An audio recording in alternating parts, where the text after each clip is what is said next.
to get those type of things that you might be looking for in your own training, and then also in the sport that you're looking for. For instance, right now we're in soccer, so how would you train to be able to run 2 hours nonstop? There are ways that you can train to be able to do those type of things, taking in all the principles that we already learned previously, applying them into the way that we train, and then specifically into the muscle groups and the areas that that you want to get stronger for that sport or sports that you're trying to train for. So, and that will then develop kind of right after that. We'll also be introducing our project, which that's going to give you the nuts and bolts for. Now we want to, you guys are going to be creating a workout regimen for a specific sport. And so that's going to give you the nuts and bolts of, okay, here's my sport, here's the things that, the specific training that they're going to need for that sport. Now what exercises do I need for that? How do I start from nowhere and build them up? All those principles that we're learning. And so that's kind of, I get excited about that fun stuff. So, but today we're going to be getting into a lot of the introduction of that and slow twitch, fast twitch, muscle fibers. What does that mean? Because that kind of, you also then have individual responses. So we're going to be talking a lot about today the individual responses to things and a lot of factors. There's 3 guys in here, so you can name 3, and Nancy too. We'll name 4 different factors to individual responses. Go ahead, Z. What's one factor that you read about, but you can also think about? What's a factor in an individual response? I'm going to look at you and see your skills and your abilities in a sport. When you look at, I'll start with 1, age. Okay, so age is a factor. So when I'm looking at a sport training program for someone and I see someone Joey's age, it's going to be different from someone Nancy's age. Okay, so age is a factor. Metabolism is a factor. Okay, what are some of the other ones that we talked about? State of mind. Okay. All right, Nancy, stop. You're taking some from the other ones. You've already said yours. What was one that I said that affects our diet that most people don't think about? Oh, I'm tired. Sleep, right? Sleep is a huge one that we don't think about a lot. Okay, you're not going to train very well if you're not getting good sleep.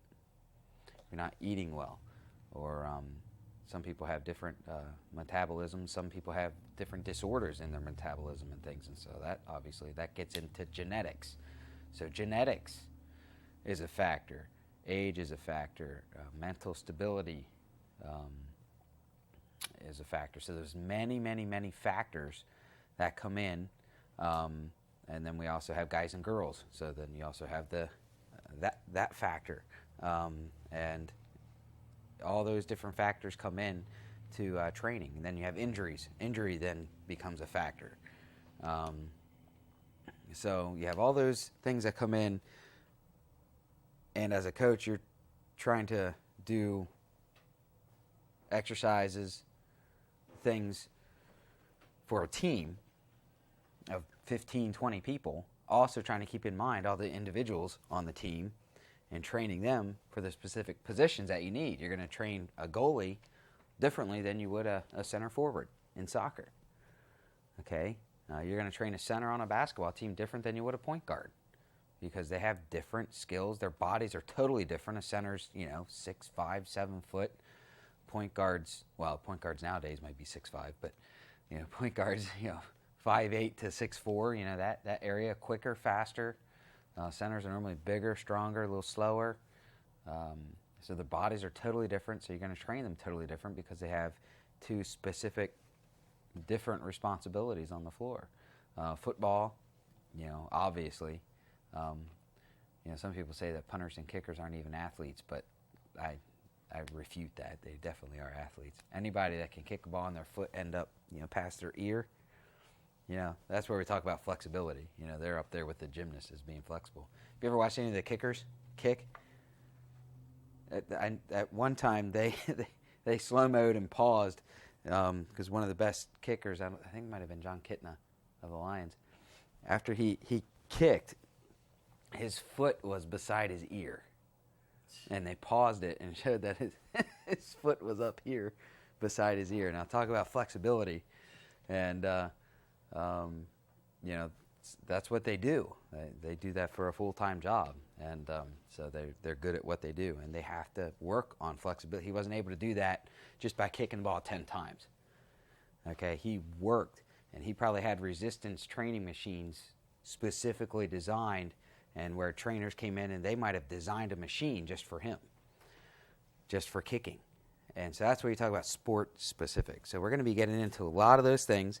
And first, let's start with a quiz. So half sheet of paper or 3x5 card, whatever mode that you have there. Go ahead and close your books and notes, obviously.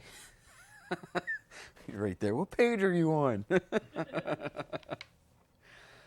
All right. The quiz is just coming over off of Chapter 3 of Strength Training for Young Athletes. We're going to totally lecture on the sport physiology, but it got into all the things about training and resistance and machines and how you do a lot of those type of things. So, true or false? Number 1. Question 1. True or false? What motivates one child may not motivate another. Is that true or is that false? What motivates one child may not motivate another. Is that statement true or is that false?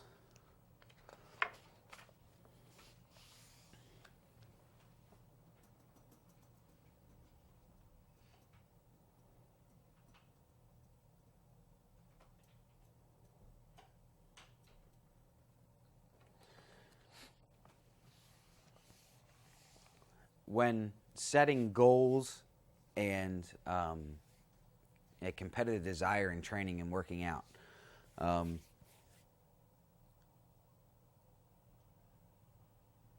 should you have children compete against children of their own age level or adults? Should you have children compete against, as far as goals and those kind of things? So should they be competing against children of their own age level or adults? So the answer should be children of their own age level or adults. So I set an exercise program for Joe. Should his goals be what mine would be, or should his goals be what children of his age would be?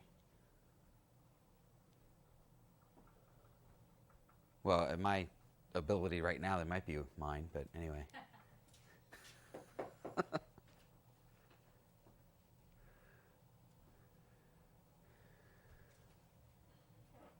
Number 3. These are going to be primarily true and false questions today. Training methods and goals should not change as the child grows older. Is that statement true or false? Training methods and goals should not change as the child grows older. True or false?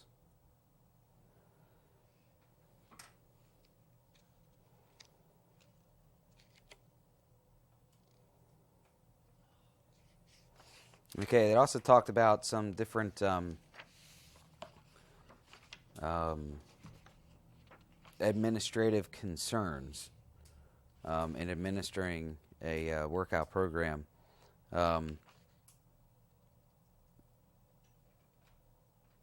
you name, they talked about different obstacles of a training program. Can you name one obstacle to training programs? There was one specifically that they talked about, but there were many actually that they talked about. Name one obstacle to a training program that a coach would have and that students might have. Obstacle meaning the machine? Name an obstacle meaning a problem. What are some problems that can happen? It talked about availability of different things. Availability of blank, availability of blank, availability of blank. There's at least 3, and they were big headers.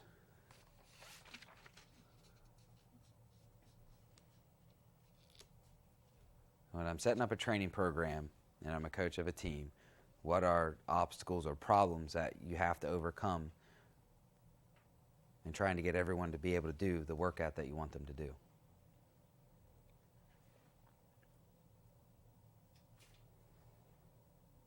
Think logically.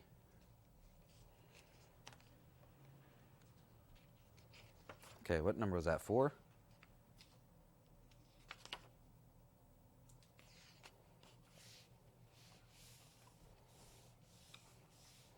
Okay, and you guys should was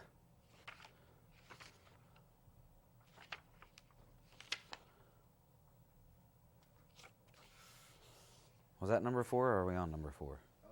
That was number 4, okay.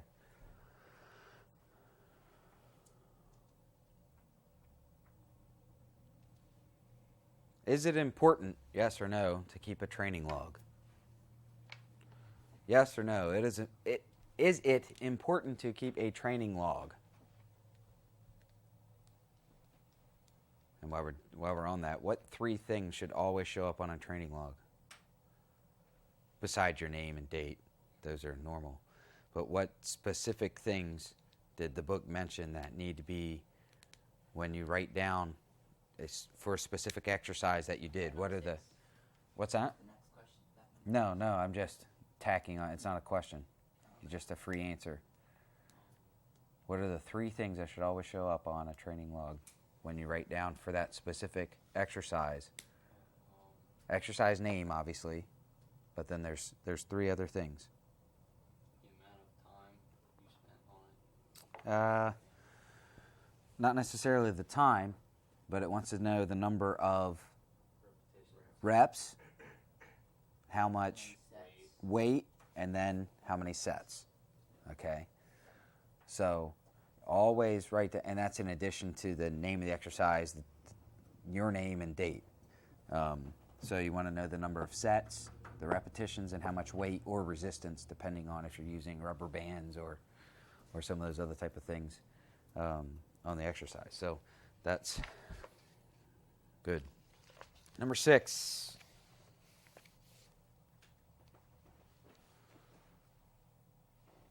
True or false? Weight plates never break.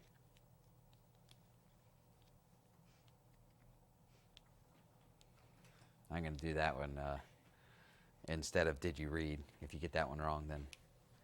True or false? Weight plates never break. You know, the big weight plates that you put on the bars.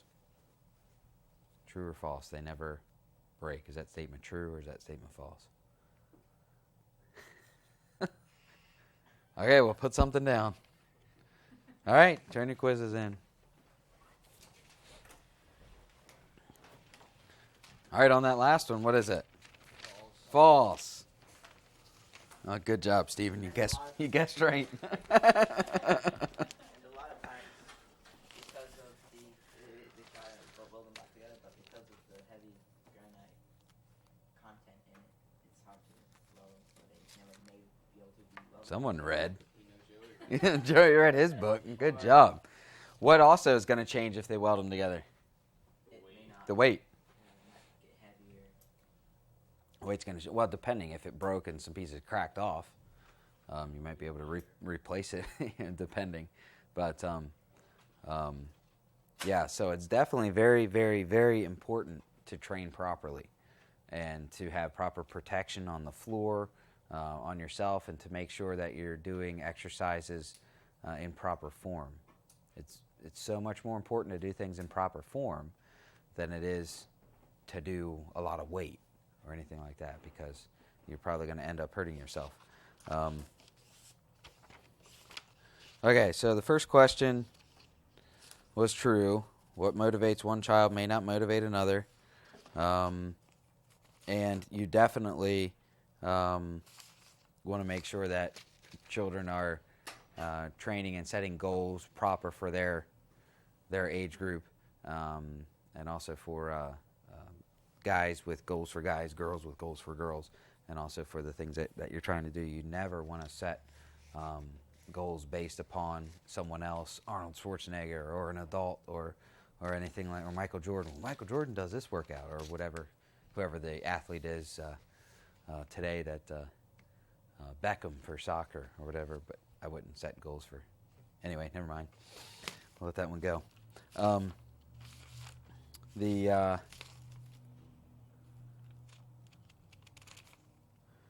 Number 3, training methods and goals always change as the child grows older.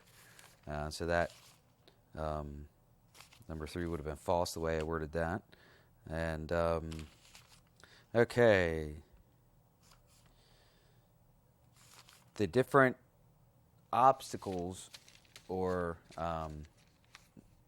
negative things to a training program. Okay, you're trying to get your team trained, and you set an exercise program for them. So what are the obstacles that may happen? Don't have enough equipment. You don't have a gym.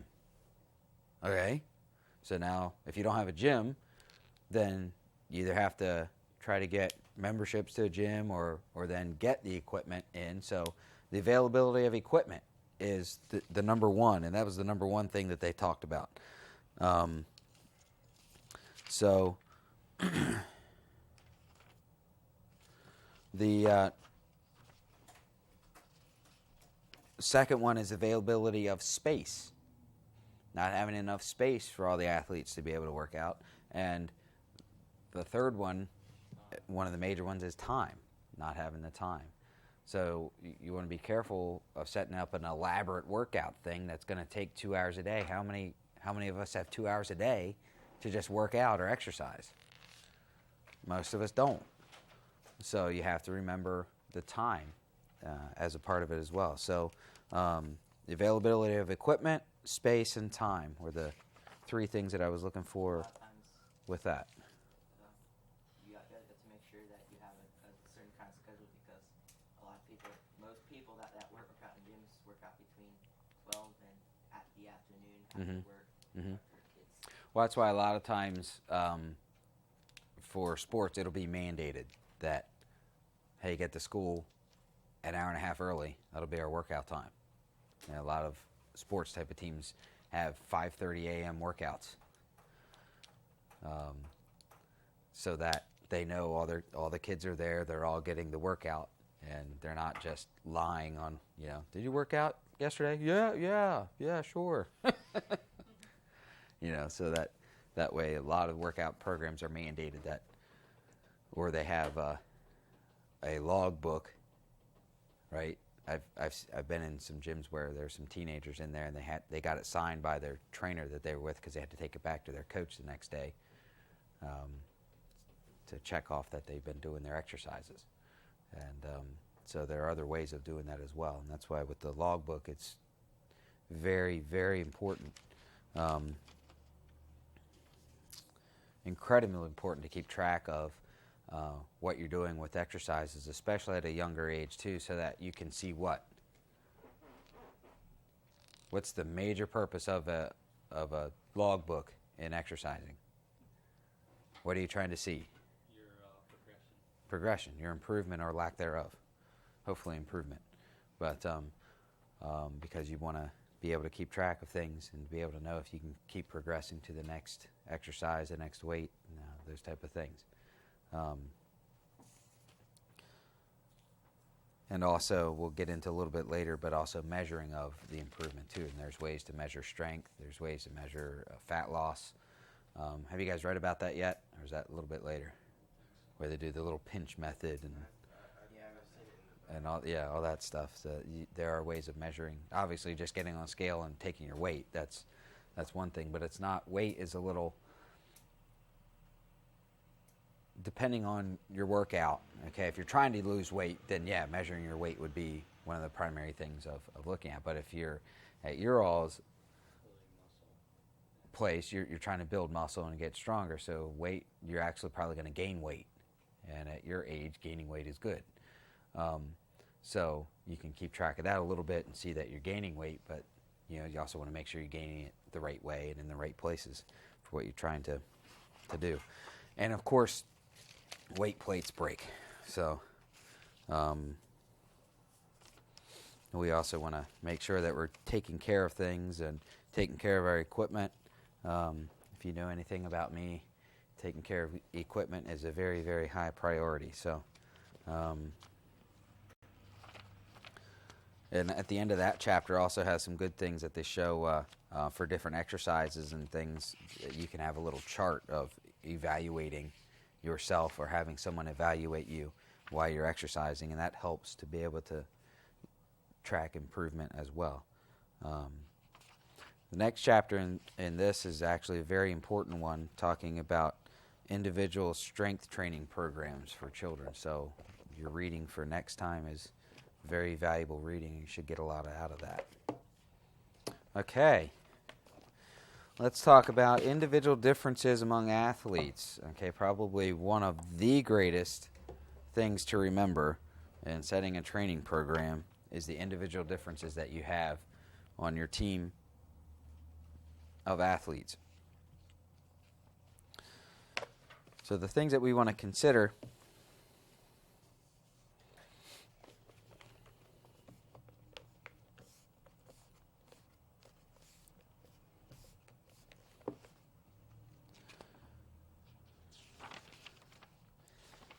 and the primary thing that we're going to be talking about is genetic influences.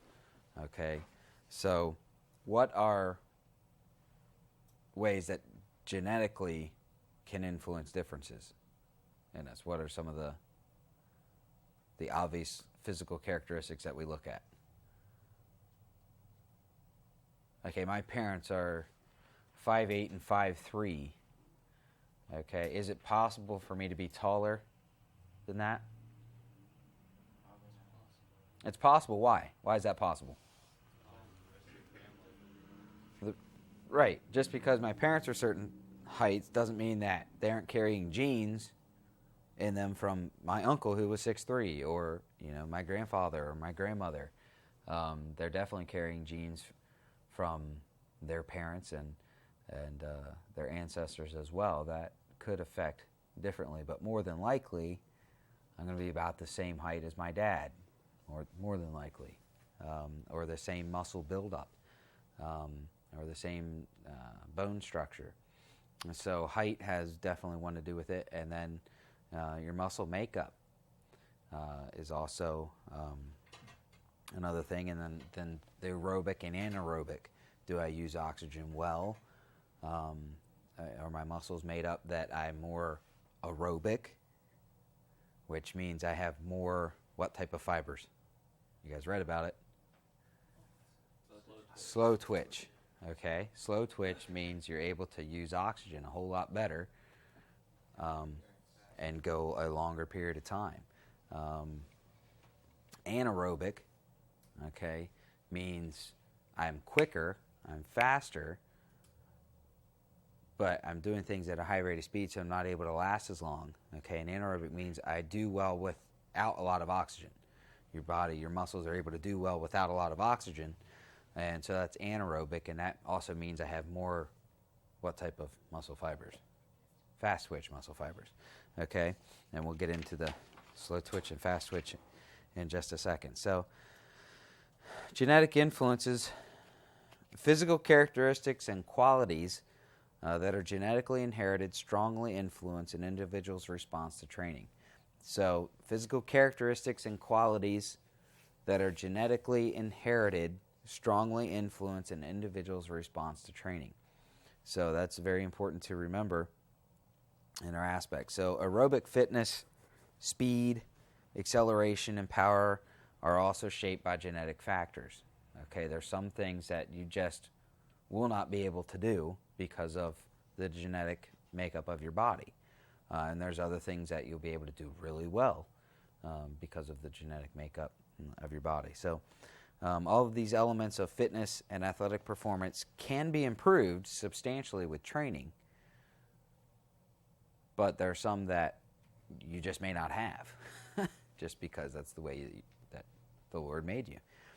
And the purpose and goals of training should change as children grow and develop. And that one, it was in your other reading. I'm saying it now. You want to remember, purpose and goals of training should change as children grow and develop. Okay? So remember that physical characteristics and qualities are genetically inherited strongly influence an individual's response to training. It's very important to remember. And the purpose and goals of training should change as children grow and develop.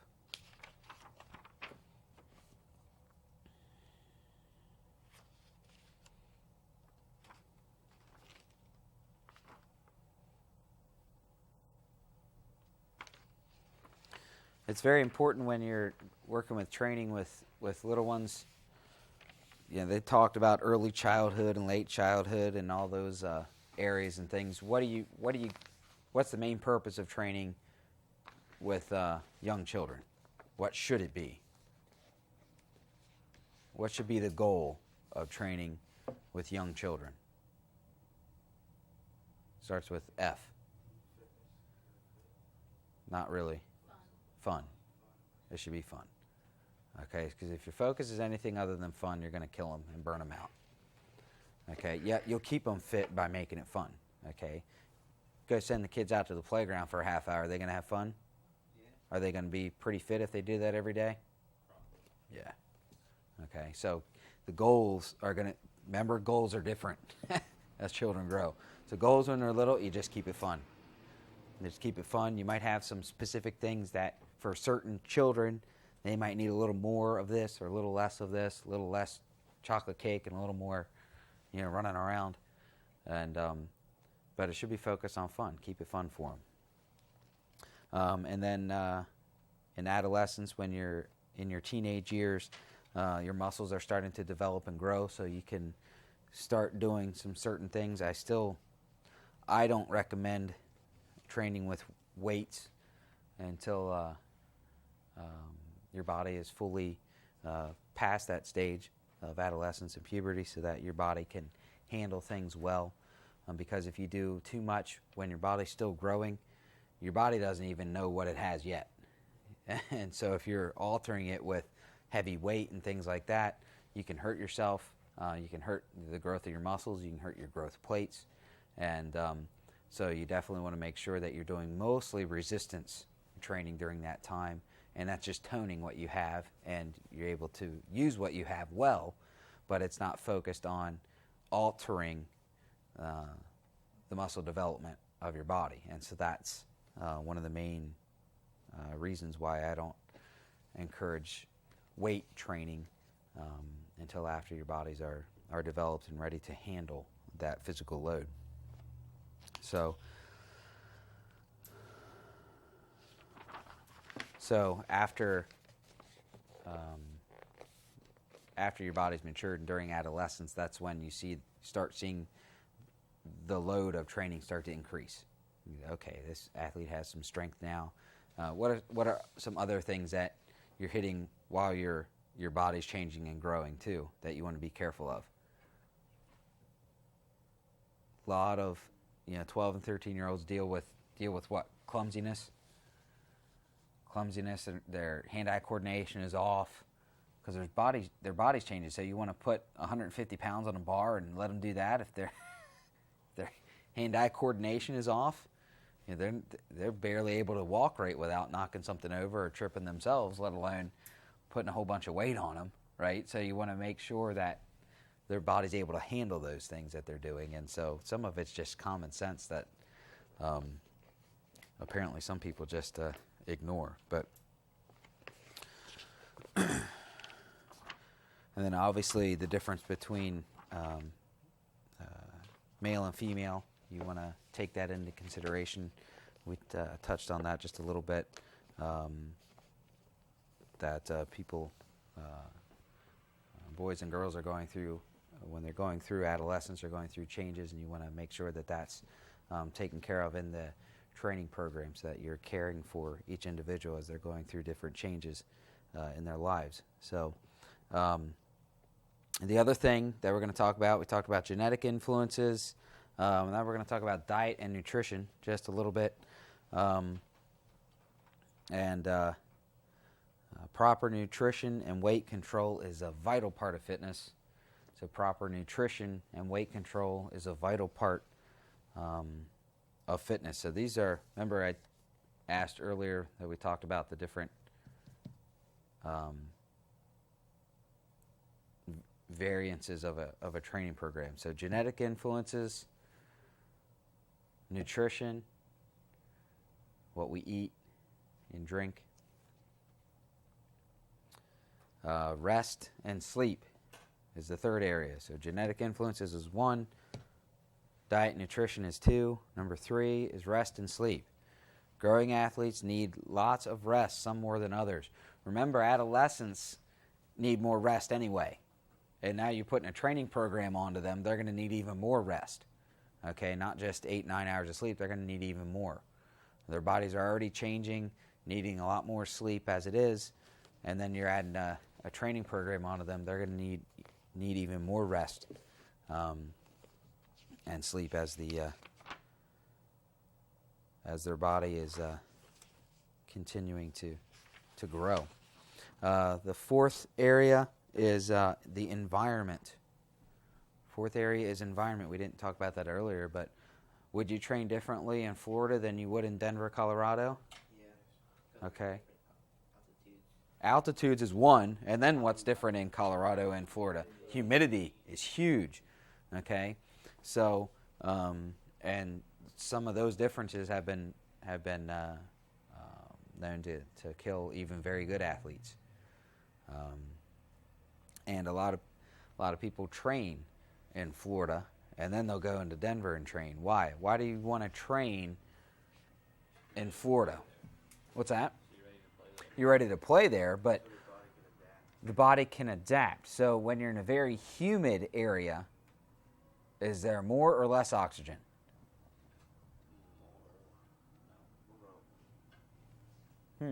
There's more water.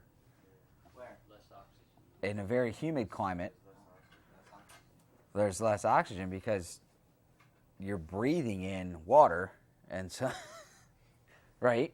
If you're in a cloud and you breathe, you're actually breathing in a lot of water. So that's what a cloud's made of. Okay, it's made of water. And so if I'm breathing in the water, can my body break it down really quickly to get the oxygen out of it? No, it can't break it down that fast. So there's actually less available oxygen because it's in the state of water and not in the state of oxygen. So there's less oxygen to deal with when you're in a very humid climate. Okay, and then way above sea level, like a mile above sea level, what are we dealing with? Thinner air, which means less oxygen. Okay, so we a lot of times want to train in those areas if we have the ability to, so that our bodies are adapted to those areas. But you also have to remember too, if it's a brand new, if you haven't been in that area, and you either as an individual go to that area or you take a sports team to play in that area, you have to be paying attention that, okay, we've never been in this type of environment before. We have to be very careful in how we train and how we prepare. And only having 3 days to prepare may not be enough time to get your body adapted to that. Just a brief story. When I was in good shape and when I had a workout schedule, I went to Colorado Springs, which is a little higher even than Denver, and about 6,000, 7,000 feet, I think, above sea level. And one of the things that we were going to do, I got in Friday, and we were gonna hike the Air Force Peak on Sunday, and knowing that's about a 3,000 foot climb, so we would have been totally at about 10,000 feet. This is where Pikes Peak is. So the peak that we were climbing was like the second or third highest to Pikes Peak. Pikes Peak was about 14,000, so that was another 4,000 up. But and knowing that, and that was the first time I had been to that area, that level of thinner air, I wanted to go ahead and do well, actually it was my day to work out anyway. So when I went, my friend's apartment complex had a workout room, and so I went and worked out, not thinking totally. I knew it was a little different, so I wanted to do a little bit of a workout, but when I got into it, I forgot about it and just did my total full workout, and I couldn't catch my breath for an hour because of that. And but thankfully, then when I did, I was good. Yeah, it's not recommended to do that when you do, a vast change like that. Thankfully, I was in good shape and my body could handle it. But now I'd probably kill myself doing that. But let alone working out like that. But then in a different environment. But then when we hiked on Sunday, I was adapted and I was ready to go.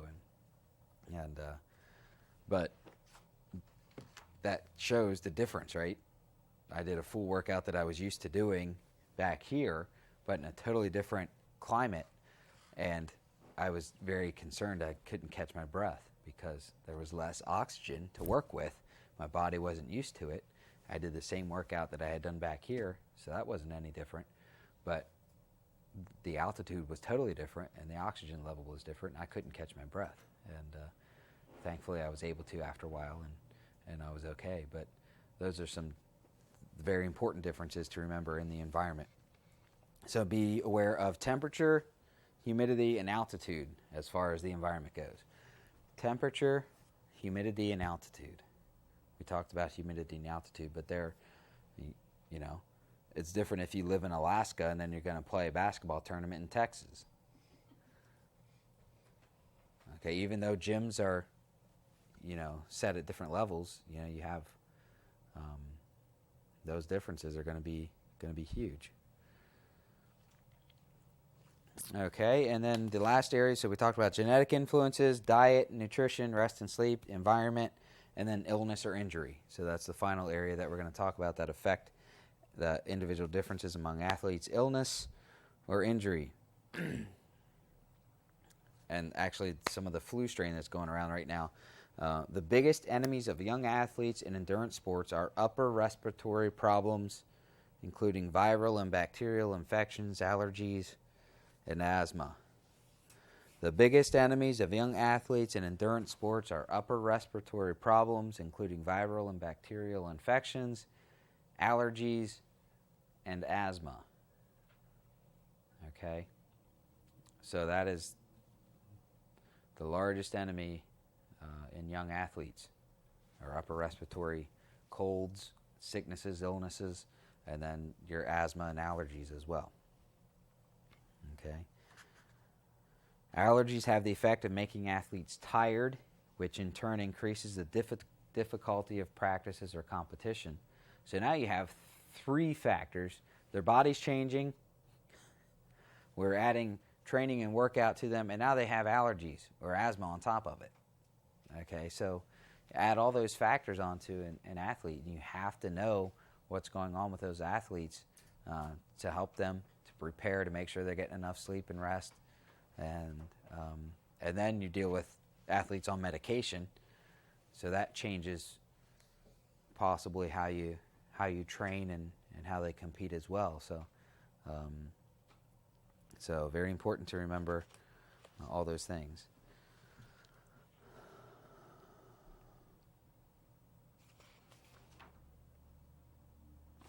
Okay. All right, so now we're going to get into, this is a whole separate point. I'm going to talk about muscular fitness components. So different section,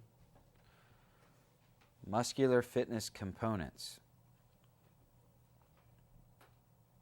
The little phrase that goes with this is muscles make movement possible. If your body was just made up of bones, would you be able to move? No. The muscles make movement possible. And since muscles are what make movement possible, that's what we're going to look at. And well, how do we train our muscles to get better, to do the sport-specific exercises that we need to do, and how do we train them to get bigger, stronger, faster, if that's what we're after? Can you train your bones to get bigger? Not really. Not really. They just grow when you grow. They grow when you grow? Okay, here's just an interesting point. When a bone breaks, okay, and then when the bone heals, what's the strongest part of that arm now? The broken part. And what's the weakest part? Healed. The part Well, it's logic. Think about it. If I break my arm right here, okay, now when it heals together, okay, so that the exact line where it breaks is now incredibly strong. But now what's the weakest part? Right next to it. The two areas right next to it. Because where does it pull all of, it pulls all the calcium and everything like that from the closest areas of that bone to heal. And so now that's why people say about re-breaking or things like that. Well, they didn't, most of the time, didn't break it right on that line. They broke right next to it because that's now the weakest area of your arm is the two spots right next to it because that's where it pulled all the nutrition and the calcium. But you can build those two areas up, can't you, like taking a lot of calcium? Taking a little more calcium at that time, yes. A little bit more. You want to be careful how much calcium you take because it's not only distributing to that area, but it's distributing to your whole body. So it might build up deposits and harmful areas. What's one of the most known calcium buildup areas in athletes? Think about it. It's joints, You get a lot okay? like your ankles, right? You get bone spurs. Get bone spurs, but what's one of the major things you hear of? I'm flexing it now. You hear of people having surgeries or going in to remove calcium deposits in the knee. Okay, it's a huge. Most athletes have some type of surgeries on their knees, even if it's just a non-invasive to go in and remove calcium deposits. Okay, because they're taking all kinds of supplements, and what can't be used either goes back out of the body, is flushed out, or it sits somewhere. And so remember, just by taking 3 multivitamins in the morning doesn't mean you're getting more good stuff. Okay, because once the body can not use it, what's good stuff become? Bad stuff. Very simple. Okay. Even vitamin C, okay, oranges, even too much of that. Now, thankfully, with vitamin C, most of the time, vitamin C just gets flushed out. Okay, so vitamins are a little different when you talk about vitamin C and D and A and B and all those. A lot of times, the vitamins just get flushed out, but a lot of the minerals will deposit somewhere, and so you want to be careful. Making sure that, you want to make sure you're taking vitamins, eating well, things like that. If you do have an injury, that maybe you're taking a little bit more to help recover from that injury, but you want to make sure that you're not overdoing those type of things as well. So, okay, so muscles make movement possible. If you don't know that, then you'll probably flunk this class. But muscle contractions move the skeleton, okay, so that sport actions like running, swimming, jumping, and throwing can occur. Okay, it's just very, very simple. Now, what are muscles made up of? Fibers, okay? Each muscle contains thousands of spaghetti-like muscle fibers called cells, okay? Each muscle contains thousands of spaghetti-like muscle fibers called cells. Within these fibers are thread-like strands called myofibrils. These myofibrils contain protein components that enable the muscle fiber to contract and relax. Okay. You don't have to know what a myofibril is, but it goes from muscle to fiber to myofibril to protein filaments, and then it even goes down further than that. For our needs, we don't need to know all of those.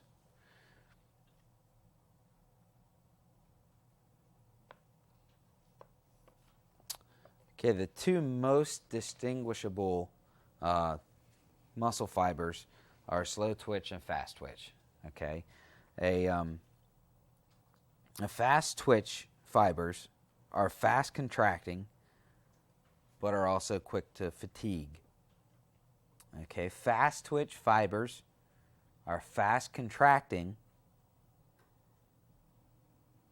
making them suited for short-term, intense anaerobic work, but they are also quick to fatigue. I'll say that again. Fast twitch fibers are fast contracting, making them suited for short-term, intense anaerobic workouts, but they are also quicker to fatigue. Slow twitch fibers contract more slowly, making them suited for long distance or long-term workouts, but they have more endurance because of their high aerobic capacity, the ability to use oxygen. Okay, so they are not suited for the short-term intense workout. So slow twitch fibers contract more slowly because they have more endurance because of their high aerobic capacity. So they're able to use oxygen. So slow twitch fibers contract slowly because they're able to use oxygen and they last a long time. Fast twitch fibers are fast contracting, making them suited for short-term intense workouts, but they are quicker to fatigue.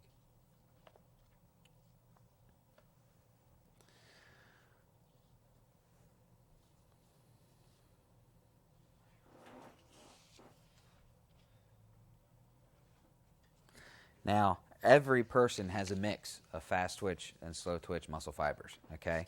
Now,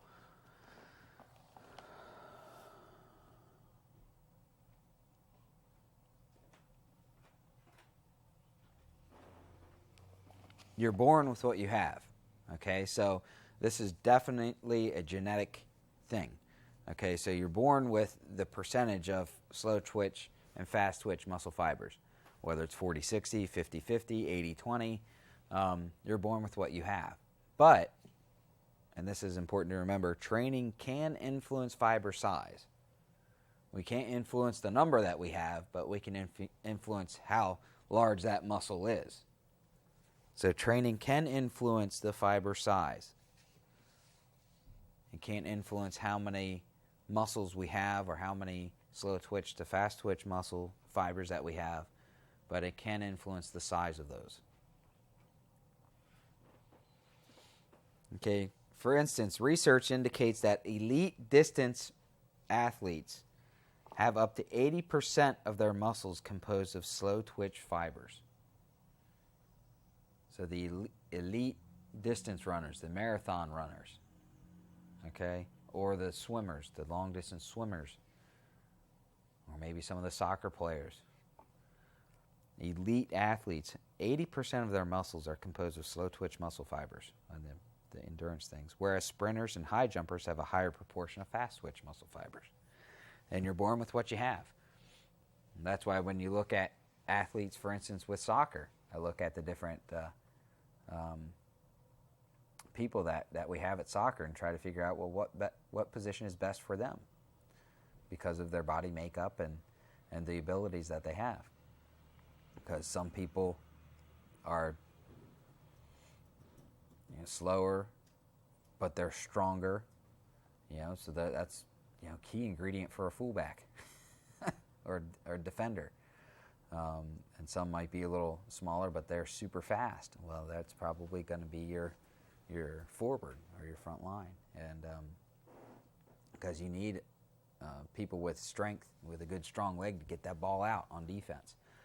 And you need someone with strength too to take good shots on goal, but so you can use that as balance sometimes. But you take that into consideration on the sports field as well.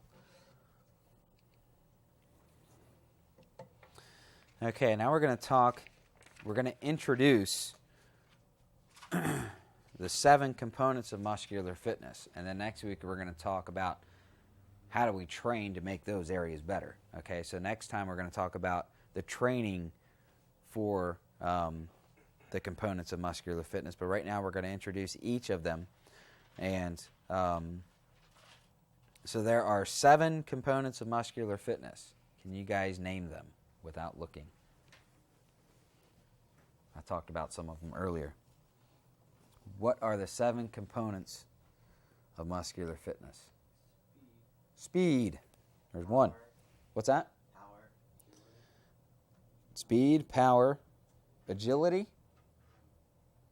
Yeah, agility should be on here, isn't it? Yeah, there it is. Now, specificity isn't a... Strength. Duration.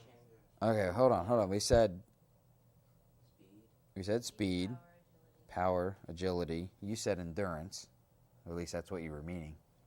Overload. Strength, Overload. flexibility, right? We talked about that.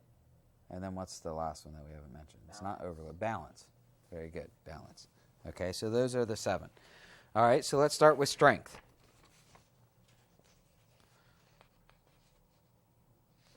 So under components of muscular fitness, you'll have 1 through 7. Number 1 is strength. What is strength? And yes, there's a difference between strength and power, so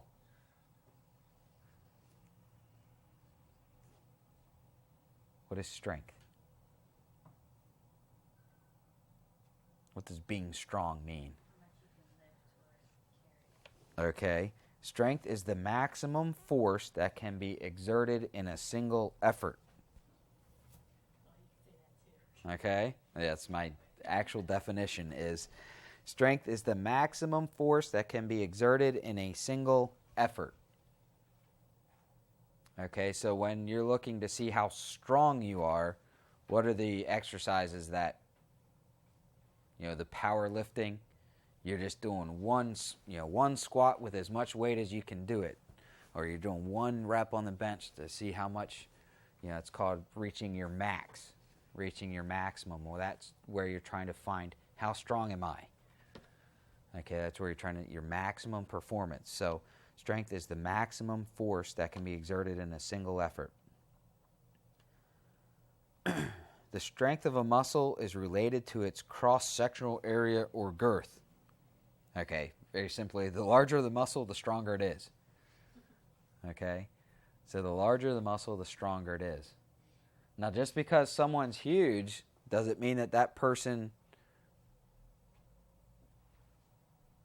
is strong. Yeah, in definition it means they're strong, but can they use it?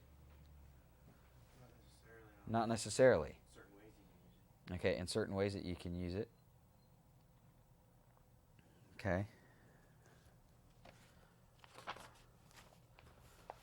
See, what we want to get as an athlete is power. Okay. Just because we have strength doesn't mean that you have power. Okay, so there you go, and we're going to get into that in just a second. But what is the equation?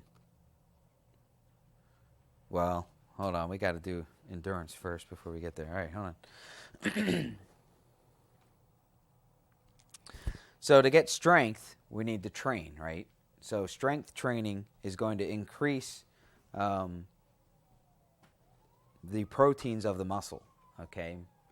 Strength training is going to increase the proteins of the muscle. Someone tell me how that happens. When I'm strength training and I'm strength training with weights to get stronger, what am I actually doing to my muscle? You're tearing it. Okay? So this is why I say it's not wise to do it while our bodies are still growing. Okay? Because our bodies are still growing, just developing that muscle, now we're tearing it. Is that going to be helpful to someone that's just starting to grow? No. It's not going to be helpful at all. So it'll actually hinder them, and probably you look at some of the athletes that are just injury prone, get injured all the time. Probably be a good study to see how they trained when they were younger. Now, it may not always be, but I wonder sometimes if those that always struggle with injury, if they were pushed too hard when they were younger and their bodies weren't developed yet. So anyway, remember that. Okay, number 2 is muscular endurance. Number 2 is endurance. Endurance, the definition of endurance is the ability to lift a load repeatedly. Strength is maximum, meaning what I can do one time, Okay, so strength and endurance are exact opposites. But we want to get a mix of both of them if we want to be a very good athlete. So strength is the ability to do it once. Endurance is the ability to do it often. The ability to lift a load repeatedly is endurance. Okay, so if we can take that 200 pounds and do it 37 times, okay, you'll probably be pretty good athlete. Okay, so if I can only do it once, that means that's my max.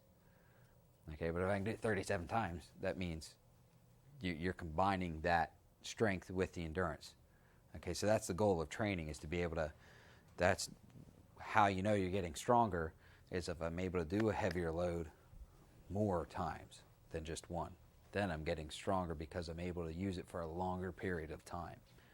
And that should be, what's that? They said these athletes, I didn't mention names, but they said that they trained with 25-pound weights, and the first time they did it 37 times, and they still kept with them, but then they got to like 1,100 times. Mm-hmm. Do that. So that's endurance. Yeah, that's definite endurance, and the way that we're training is different. Okay, if I'm a marathon runner, I don't want to be carrying around extra weight. Okay, so if I'm a marathon runner, I don't necessarily want to gain a whole lot of extra muscle that I'm not needing, right? You don't want to be the size of Ray Lewis running marathons. Okay, now is Ray Lewis fat? By all means, no. Okay? Now he's very fit, but for a specific sport that he's doing. Okay, now he's very strong, very fit.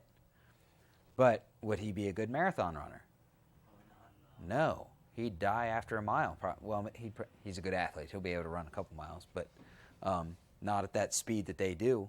I mean, marathon runners, the good ones, run sub 5 miles. I've never run a sub 5 mile, okay, let alone 26 of them. Right?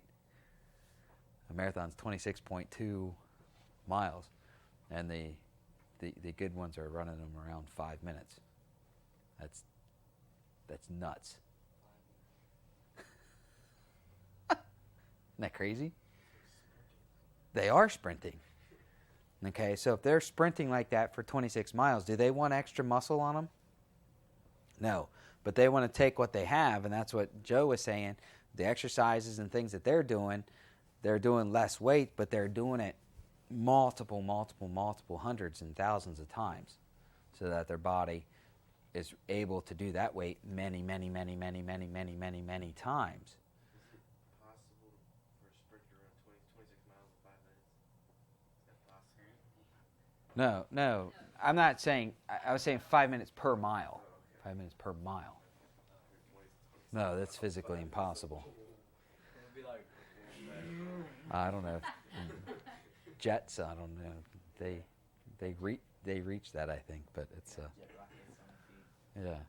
But no, they're doing, and you can look it up to see what the current record is. And that'd be interesting. You guys have the ability to look that up when you get home. See what the current record is for some of these mile runners. Okay, so that's endurance. Okay, and we talk about strength. You look at the big guys of strength, and then you look at the big guys of endurance. And what do most athletes want to be? Somewhere in the middle. Okay, somewhere in the middle. Okay, so that's where we talk about power. Number 3 is power. Power is the rate of doing work. Okay, the rate of doing work. The equation for power is what? Strength times speed. Strength times speed. You will want to know that. Power is the rate of doing work. And power equals strength times speed. You will see that one again for sure. increases in strength or speed will increase your power. Increases in strength or speed will increase your power. And it's very important to try to gain them both at the same time. It's not a good idea to, well, let me just work out for 2 months and then I'll work on my speed. No, because then trying to get speed, you'll probably end up hurting yourself because you haven't been training that way. So you definitely want to train. And that's why it's most important to get a good training program, a good training plan before you get started. So that way it has a good balance of everything that you're going for. Training can increase power in several ways. It can increase strength or speed, and also teaches athletes how to make more effective use of their available strength. So training is important, not only increasing your speed and your strength, but it also is very important in how you use the timeliness of using things. And don't forget, if increases in strength or speed can increase your power, then decreases in strength or speed will decrease your power. Okay? So, all right, number 4 is speed. Talked about strength, endurance, power. Let's talk about speed. Speed is related to the percentage of fast twitch muscle fibers in the athlete's body. We'll talk about what that means in a second, but write that down.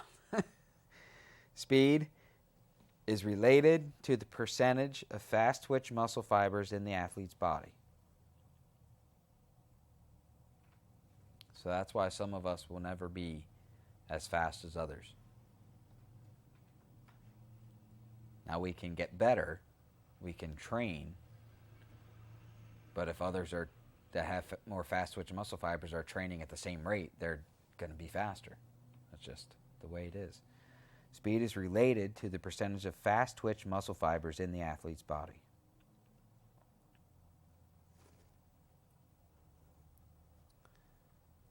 Okay, and speed comes down to 2 areas, and you're going to want to write this underneath of speed.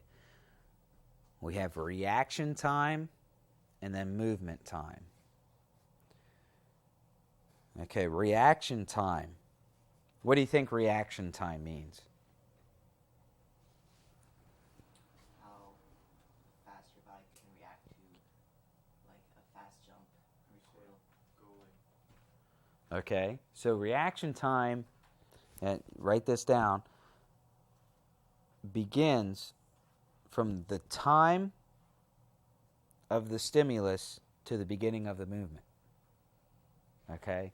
So whether you're a third baseman, Steven said goalie, reaction time is from the beginning of the stimulus that you see the hit or you see the kick. Okay, reaction time is from when that stimulus happens to when movement begins. Okay, for some, it looks like it's almost instantaneous. Okay, because your reaction time, you can also, if you're paying good attention, you can start reacting before movements happen because you're anticipating a movement. If you're anticipating a movement and you're reacting before it happens, then you're going to be ready a whole lot faster. But reaction time is the time from the stimulus to the beginning of the movement. That's reaction time. That's how long it takes to react. That's why normally people with quick reflexes, okay, if you see people that are clumsy, when I was especially growing up, I was really clumsy. I'd knock glasses down at the dinner table or, react quickly to things, and I move before I even think about it, and I knock stuff over or things like that. Well, people like us, my dad was very like that, we were third basemen. You get put on the hot corner because you react quickly. Okay? Now, I had quick reactions, but I wasn't the fastest person around. I had very quick reflexes, so my reaction time was very fast, but my movement time wasn't necessarily as fast as some. But others might have had quicker, and that's the other part of speed. So first is reaction time, second part is movement time. Reaction time 1, movement time 2. The time that elapses from the beginning of the movement to its completion is movement time. So speed breaks down into 2 areas, reaction and movement. Movement is the time that elapses from the beginning of the movement until its completion. And just because you were born with a certain amount of fast-twitch muscle fibers doesn't mean that you can't improve them and make them stronger. You can make them stronger. And so that's why training, if you're trying to improve your reaction time or improve your movement time, then you're going to focus on these areas of improving speed. Okay? Take someone that doesn't have fast reflexes or reaction. What are ways that you can train for that? And obviously we're going to get into that next week very heavily, but while we're thinking about that, what are ways that you can train to react faster?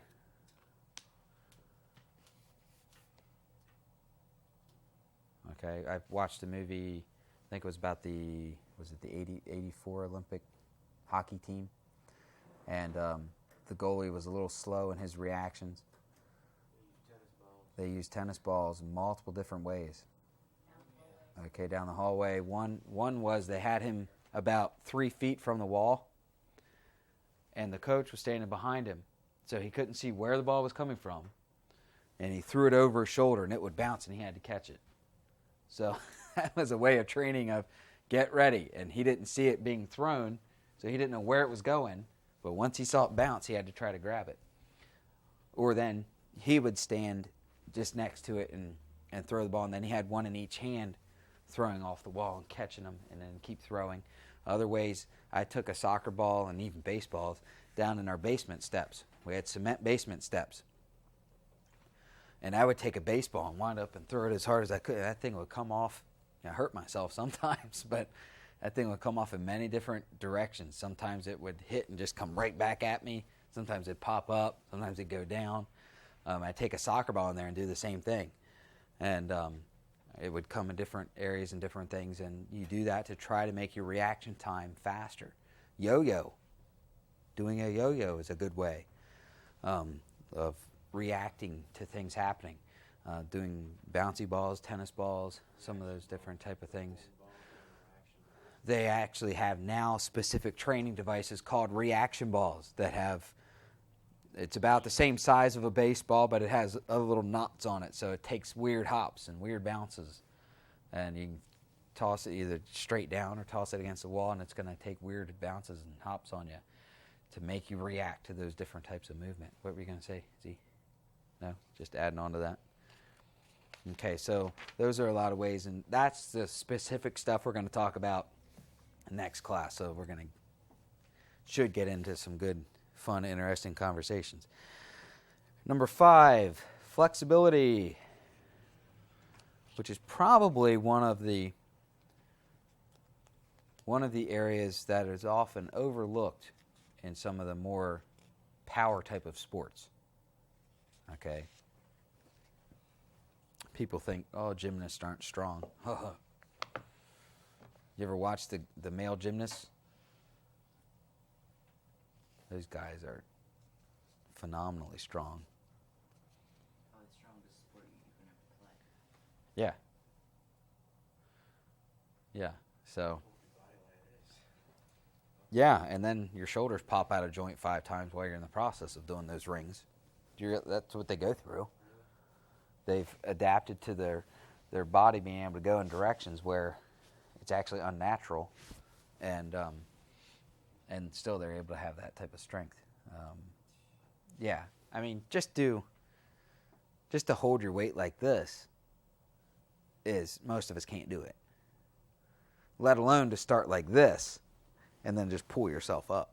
And they do it that fast. The good ones, if you've watched them like they just go and then just hold themselves there. And then they go up like this. And then they do an L-sit, which I can't even do an L-sit on the floor, let alone dangling from 2 rings. Okay, the strength that they have is incredible, and they do it through a full range of motion. So flexibility is the range of motion through which the limbs are able to move. Do exact definition here. Flexibility is the range of motion through which the limbs are able to move. The range of motion through which the limbs are able to move.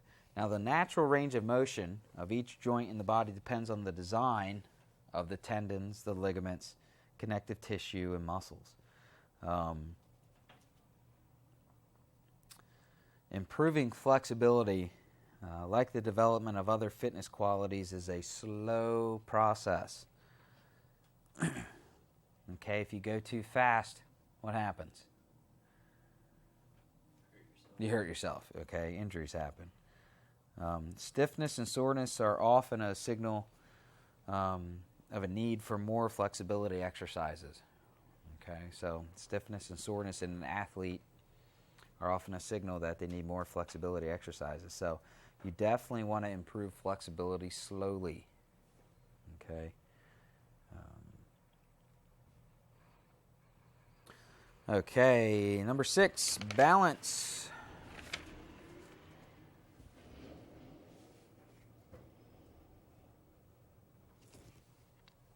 Balance is the ability to maintain your equilibrium. Someone tell me what equilibrium is.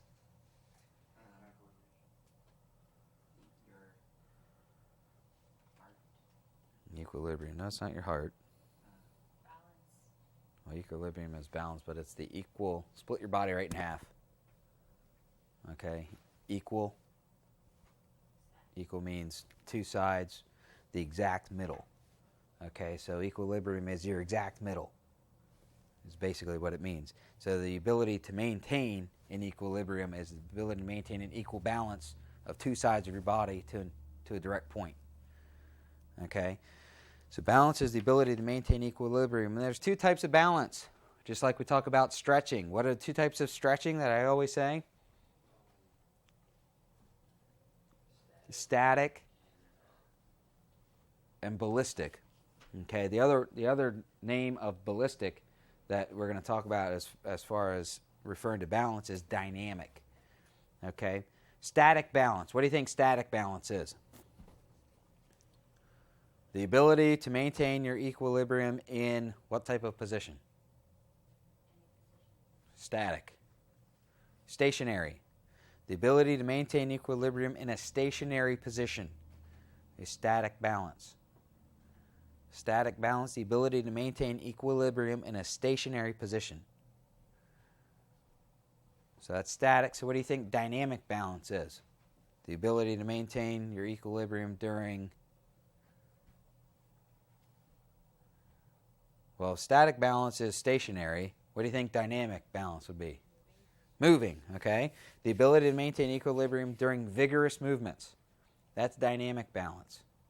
That's where you get into the gymnasts and the soccer players, the football players, the running back that takes a hard cut and he's able to maintain his balance though he cut and though he got hit. He's able to get back on his center line. And you can see it specifically in football.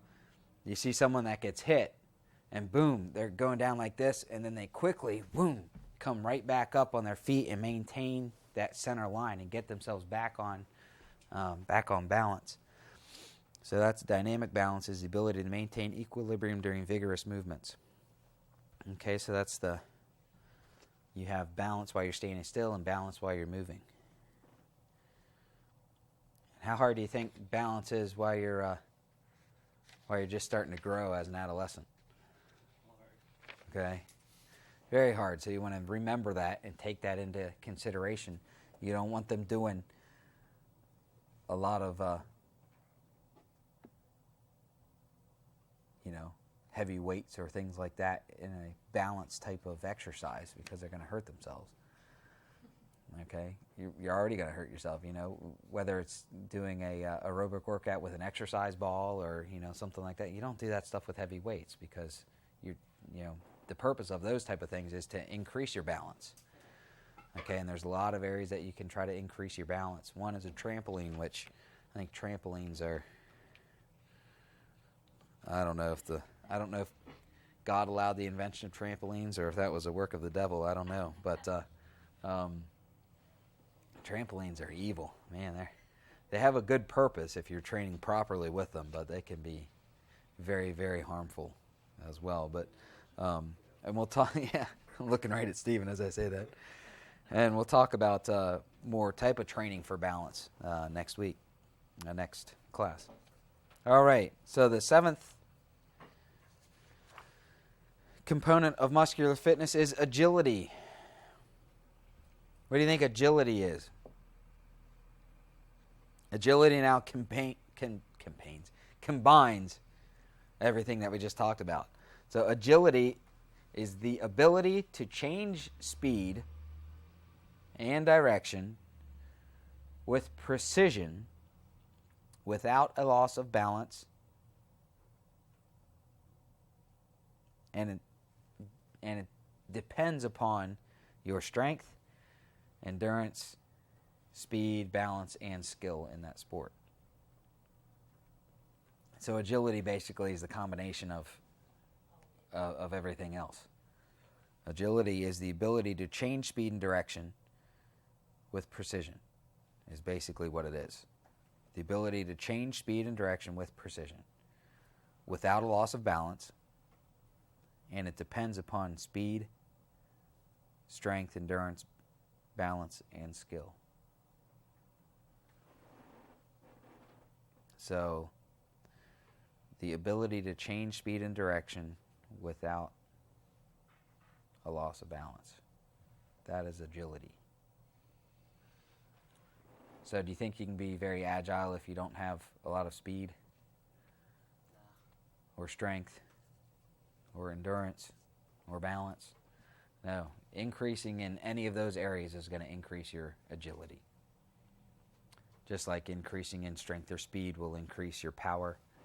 Well, increasing any of the other 6 areas will increase your agility as well.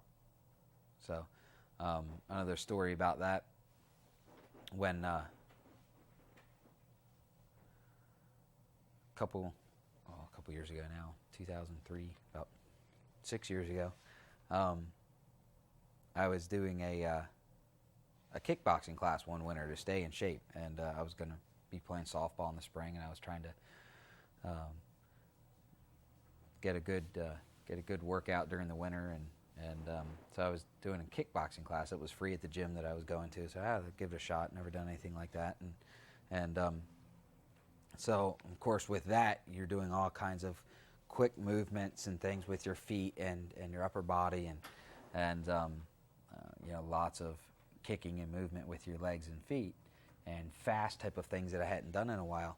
And then when I first started playing softball that spring, I was as quick as I had ever been, and really easy moving in the field, and just my reaction time was up, my movement time was up, and I was feeling real good, and I was wondering why, and I then remembered, well, it was the way I was working out.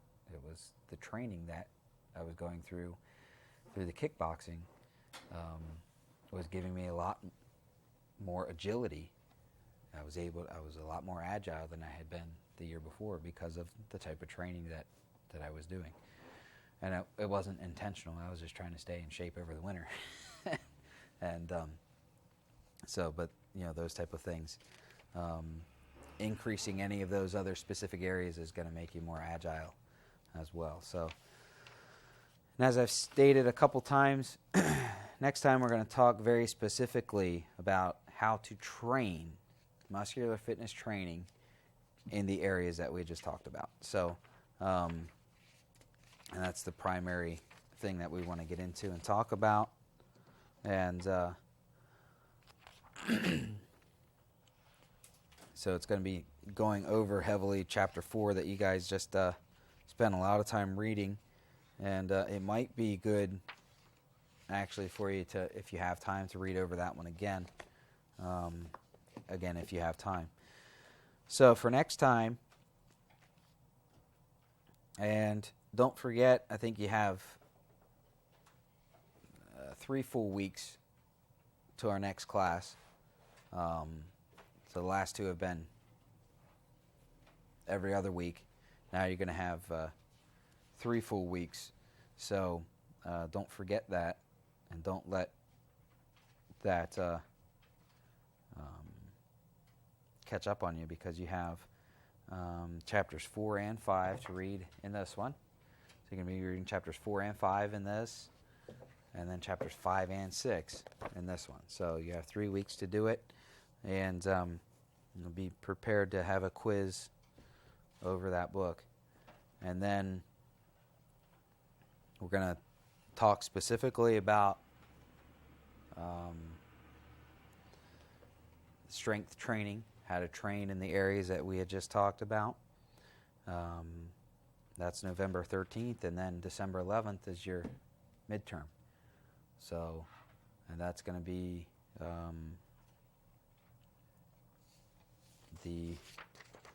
that exam is going to be over primarily all this stuff. So the midterm exam is going to be based upon your notes and what I'm lecturing about, and a few of the basic questions in the strength training book, but I'm not going to get into any details from this book at all. Basically, if it was quizzed on or lectured on, you'll probably see, you'll probably see it again. So don't worry about going through this book and trying to memorize charts and all that kind of fun stuff. Don't worry, I'm not gonna get into that. It's going to be through my lecture and through, the things that you've been quizzed on. That type of information will be on your midterm, but that's not until December 11th. So next time for November 13th is reading chapters 4 and 5 from the strength training book, and chapters 5 and 6 from the sport physiology book. Okay? Let's pray, then you'll be dismissed. Lord, thank you for this day. Thank you for the opportunity to learn more about these bodies that you have made in your image. And Lord, teach us to walk in honor and in maturity with those things, so that we're pleasing you and obeying you, and that we're walking in wisdom to make wise decisions and not just reacting to things, whether it's doing foolish things or giving in to peer pressure that ends up hurting ourselves and hurting other people. And Lord, we just thank you that you love us and you care about us. In Jesus' name we pray. Amen.